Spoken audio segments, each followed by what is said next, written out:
Judges 13. Again the Israelites did evil in the eyes of the Lord, so the Lord delivered them into the hands of the Philistines for 40 years. A certain man of Zorah, named Manoah, from the clan of the Danites, had a wife who was childless, unable to give birth. The angel of the Lord appeared to her and said, "You are barren and childless, but you are going to become pregnant and give birth to a son. Now see to it that you drink no wine or other fermented drink, and that you do not eat anything unclean.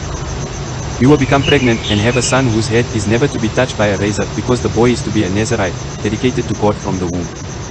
He will take the lead in delivering Israel from the hands of the Philistines." Then the woman went to her husband and told him, "A man of God came to me.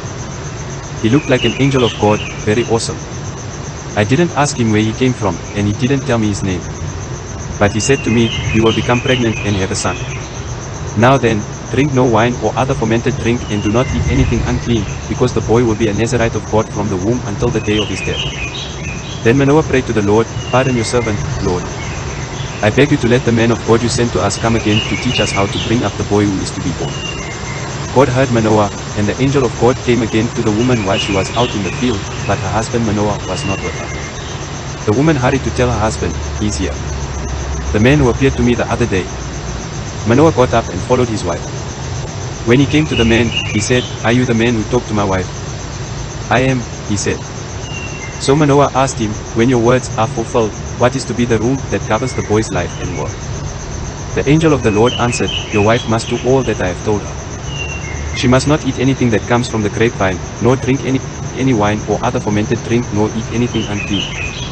She must do everything I have commanded her.' Manoah said to the angel of the Lord, 'We would like you to stay until we prepare a young goat for you.'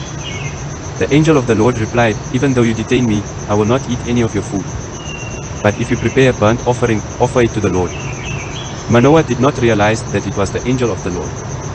Then Manoah inquired of the angel of the Lord, 'What is your name, so that we may honor you when your word comes true?' He replied, 'Why do you ask my name? It is beyond understanding.' Then Manoah took a young goat, together with the grain offering, and sacrificed it on a rock to the Lord. And the Lord did an amazing thing while Manoah and his wife watched. As the flame blazed up from the altar toward heaven, the angel of the Lord ascended in the flame. Seeing this, Manoah and his wife fell with their faces to the ground. When the angel of the Lord did not show himself again to Manoah and his wife, Manoah realized that it was the angel of the Lord. 'We are doomed to die,' he said to his wife. 'We have seen God.' But his wife answered, 'If the Lord had meant to kill us, he would not have accepted a burnt offering and grain offering from our hands, nor shown us all these things, or now told us this.' The woman gave birth to a boy and named him Samson. He grew, and the Lord blessed him, and the Spirit of the Lord began to stir him while he was in Mahanadan, between Zorah and Eshtaol.